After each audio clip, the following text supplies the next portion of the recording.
औज़ुबिल्लाहिमिनश्शैतानिर्रजीम बिस्मिल्लाहिर्रहमानिर्रहीम।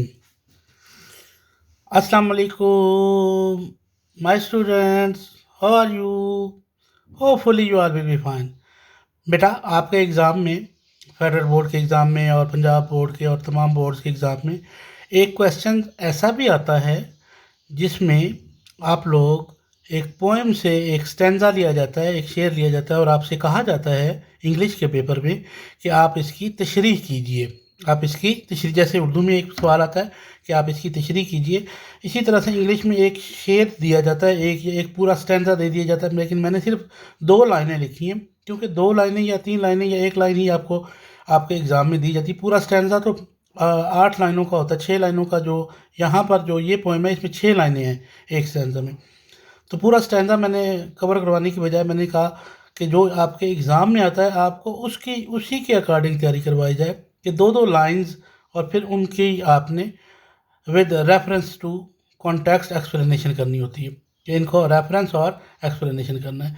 तो बेटा याद रखिएगा, यहाँ पर 2 नंबर होते हैं आप लोगों को रेफरेंस के दिए जाते हैं, यानी उसमें एक आपने पोएम का नाम लिखना होता है। जो भी ये 2 लाइनें दी जाएंगी तो आपने एक उसमें से क्या करना है, पोएम का नाम बताना है कि ये किस पोएम, कौन सी पोएम है। और जो दूसरी एक नंबर है उसमें आपने बताना होता है कि पोएट का नाम क्या है। ठीक है जी, ये आपके 2 नंबर यहाँ पे रेफरेंस के पक्के हो गए। और बाकी जो 3 नंबर होते हैं, ये टोटल 5 नंबर का होता है, ये एक्सप्लेनेशन के होते हैं। ठीक है जी, इसी तरह से जो बाकी बोर्ड्स हैं, किसी ने 3 के किए होते हैं, किसी ने 4 किए, किसी ने 10 नंबर का क्वेश्चन होता है, लेकिन हमारे फेडरल बोर्ड में ये 5 नंबर का सवाल है। तो आपको इस तरह से दिए जाएगा 2 नंबर इनके रेफरेंस के, जिसमें आपने बताना है पोएम का नाम और पोएट का नाम, और एक्सप्लेनेशन के 3 नंबर होते हैं। तो चलिए हम स्टार्ट करते हैं अपना टाइम वेस्ट किए बगैर। पहला जो शेर है, जो पहला स्टैंजा है, वो ये है, I wondered lonely as a cloud that floats on high over vales and hills।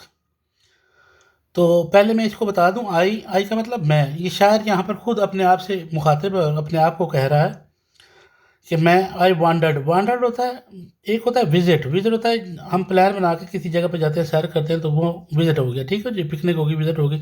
Wandered होता है बगैर, बंदा जब परेशान हो तो बाहर निकल जाए, बाहर दूर तक घूमता जाए, फिर उस गली में चला जाए, उस गली में चला जाए, उधर चला जाए, यदि कोई मकसद ना हो, एमलेसली। और लोनली, अकेले जब बंदा परेशान होता है तो अकेले में सफ़र करता है ना।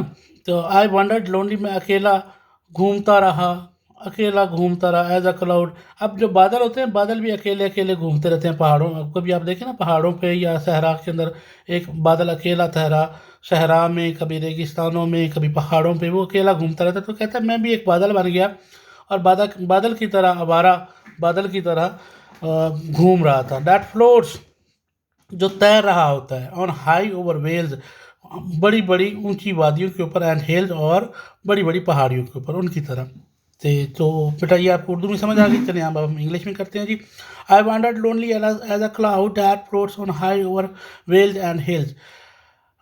Reference, these line have been taken from the poem daffodils written by William Wordsworth. तो एक्सप्लेनेशन में चलते हैं जी। कहता है, in this poem the poet William Wordsworth explain his position when he visited that place. He says, I was traveling aimlessly, just like a cloud over the hills and vales of mountains, Lake District in England. He was wandering, ठीक है जी, that wandering was without any specific purpose. बस ये आपने explain कर देना है इसको। तो इसका मैं उर्दू भी बता देता हूँ। इन this poem the poet William Wordsworth explain, बयान करता है हिज पोजीशन, अपनी हालत, when he visited that place, जब उसने वो जगह विजिट की। ही सेज, वो कहता है, आई वाज ट्रैवलिंग एमलेसली, कि मैं बगैर किसी मकसद के सफ़र कर रहा था, जस्ट लाइक अ क्लाउड, एक आवारा बादल की तरह, over the hills and vales of mountain, जो कि पहाड़ियों और वादियों में घूमता है। Lake district in England, lake एक डिस्ट्रिक्ट नाम है जगह का, डिस्ट्रिक्ट का। ठीक है जी, इंग्लैंड में जो लेक डिस्ट्रिक्ट में जैसे आवारा बादल घूम रहे होते हैं, वो एक पहाड़ी है, वहाँ पर आवारा बादल बहुत घूमते हैं, तो मैं भी उसी तरह घूम रहा था। He was wondering, that wondering was without any specific purpose. तो मेरे बच्चों को समझ आ गई। Thank you.